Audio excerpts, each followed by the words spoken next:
ল্যান্ডসেটের সাধারণত দুইটি অংশ থাকে, মাথার দিকের এই গোল অংশ এবং এই লম্বা অংশ।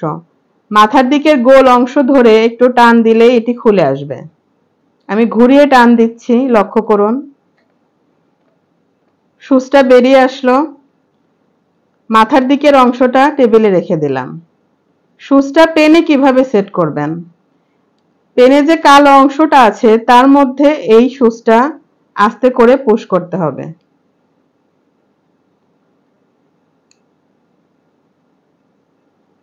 দেখুন দর্শক, সুচটা এখন কলমের মধ্যে সেট হয়ে গেছে।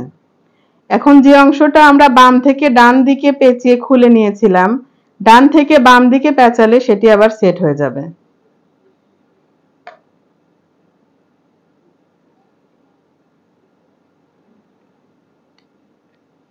এখন আমি এটি পেঁচিয়ে সেট করে নিচ্ছি।